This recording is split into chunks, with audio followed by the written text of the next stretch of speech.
Yeah, look, I'm absolutely rapt to be announced today. Went through the process, which I find quite exciting and feel quite rejuvenated going through that.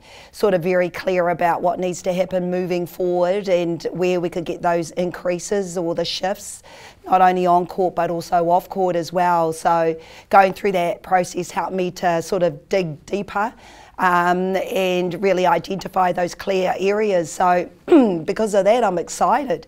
You know, it's sort of like a reset to some degree, but also building upon the foundation that we've already set and the successes in and around that. Yeah, I think, like I mentioned when the process was sort of put out there, the reason why around the integrity not only of myself but also our branding, Silver Ferns, Netball New Zealand, also taking accountability for my part in coming forth. And, you know, these are the things that I expect from whether the people that I work with or, you know, our athletes as well. But the actual process, there are probably three clear things that came out to me while I was going through it. As I mentioned before, the reflection piece. I probably didn't realise that I had so much more that I could give. And obviously, when you know that you have to be able to present something to the interview panel to show them something new, refreshing, but also not negating the things that we do well and really reinforcing those strengths. And I think as well on the third piece as well is also about myself, having confidence in myself, but also backing my experience, my successes and the lessons that I've learned on the way and not being afraid to be challenged or to challenge back. And for those reasons, you know, I'm excited by the end result. I was excited and happy with my own interview. But as I mentioned, it's a reset opportunity and, you know, watch out, here we come. But knowing we're looking for 2 to 5% increases and we're capable of doing that. Yeah, look, 2 years is, well, for both of us, myself and also Netball New Zealand, you know, there's risk, I would probably say, and I'm open to that as well. You know, we want to make sure that the best person is here for the job. So making sure that we minimise that risk, whether for Netball New Zealand or for myself. I'm very open and honest that once again, if I can't deliver within the next 2 years, then somebody else has to. So I'm open for that. And I want to make sure that the brand and the Silver Ferns, that we do things with integrity and we do it the right way. Hence having the 2 years. But my intention is to go whole hog, you know, and I'll make sure that I put things around me to make sure that I identify areas that could possibly be gaps, not only of the program but also myself.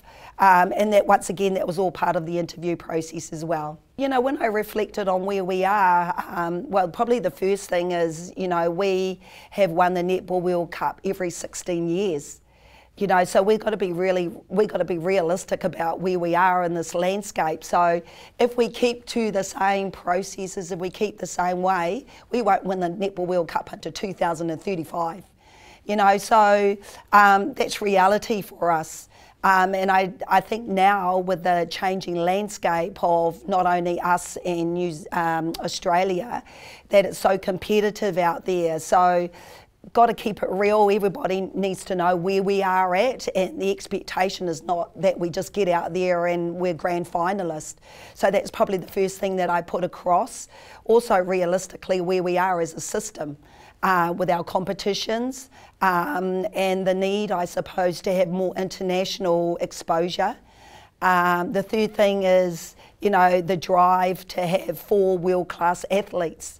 And I probably linking that back to, you know, every 16-year cycle for us to win Netball World Cup. It's because we don't have the same depth as Australia, you know, so these are real clear, issues or concerns that we need to be able to either negate or find a different way to be able to present ourselves better, I'm included in that, or to perform better. So, you know, the biggest thing is not just about me as a head coach, it's what is the player going to do, what is our staff going to do, what is Netball New Zealand going to do to help us win and to be better moving forward. And I think the interview allowed me the opportunity to talk in that way. And to some degree put it all on the table, but to be quite rejuvenated by the opportunity to do that. So I think that's the big thing, but being very clear once again what the plan is and what the steps need to be for this year moving forward, and the work that needs to be done behind the scenes to get us in the right position. Yeah, look, the fitness was actually brought up as a question, and, you know, to be challenged in myself, I had already preempted some of the things that I would ask, you know, a coach in the same scenario. You know, I'm not making any excuses by that. We're an explosive sport. I expect our mid-quarters, they're our engine room. They usually are the ones that do the grind, and majority of them are high in fitness levels. My thing that I did actually answer is, you know, fitness is just one component of selection process. You know, we talk about health and well-being, we talk about compliance, we talk about your involvement and contribution to the team environment and the culture. So I'm not just a one-track pony, but everything that has to make a difference for us moving forward, and for that athlete to drive and the inspiration and a motivation to be better and to be a world-class athlete. So if that's one area that they need to be able to improve on, we will put the supports around them. But I think another big thing that I didn't mention in the interview process is there is a duty of care. You know, and me as a mother, I would like to make sure that if my kid was in this environment, that the coach would look after my child. So if you're not fit, you're prone to be injured. More than likely, the load on everybody else, somebody has to carry that load, and it'll be your teammates. And I'm prepared to make those decisions and make those hard calls. I want to win. And I've got enough experience and knowledge to know what's required, and I'll back that. Yeah, you know what netball does have to improve on, or what strengths we have is people. You know, and we've been founded on strong women and strong people, strong men who have kept our sport afloat, not only from community level, but also up to high performance. So I think there's one thing about acknowledging the good and the successes of netball within New Zealand. We're still #1 female sport within New Zealand, and that needs to be acknowledged. But also obviously on the offset to that is that we can't rest on our laurels. You know, we want to remain where we do remain in the sporting community, but we want to make sure that we can give the people who we work with the best possible experience, whether that's community, whether that's high performance. And for that to happen, we've got to show that we can grow and develop and keep above the rest. I feel there's movement that can be made, not only from a systems point of view and organisation, but also overall performance. And that comes down to each and every individual who has skin in the game for netball. I think on the offset once again to that is if you're not prepared to do the work, get out. You know, so you know we are in an interesting space at the moment, and when we look at SSN, we look at everywhere else, I think there's a lot of competition that's happening that could appear that they're just nudging ahead of us. So we've got to acknowledge that, but we can't rest on our laurels, and we need to move.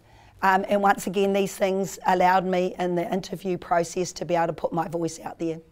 Yeah, the thing that most excites me, you know, leading into last Netball World Cup, and this is probably the research and sort of to reflect a wee bit deeper, when we went into the Commonwealth Games, we only had one world-class athlete. And for us to come out on that win, or come out on the bronze medal, that was very exciting, knowing the inexperience at that time, but also forecasting what it needed to look like moving forward, and the depth to grow for not only the World Cup, you know, ahead of us, but also another 2 cycles. So that was the start of that. That was exciting. You know, the second thing going into Netball World Cup in South Africa, we had two world-class athletes, and along the way, one got injured. you know, and it was 3 minutes and 30 seconds against England that we didn't quite pull it off, and they overpowered us. That's exciting to one degree because, hey, with what we have, with the things that we need to grow on and develop, we're actually not too bad. And I think, once again, like I mentioned before, the third thing that excites me is the people. You know, we've got damn good people, great athletes, great people involved in Netball New Zealand who really want the best for our team and who want the best for netball moving forward. You know, so those things excite me, and why I still want to be a part of it.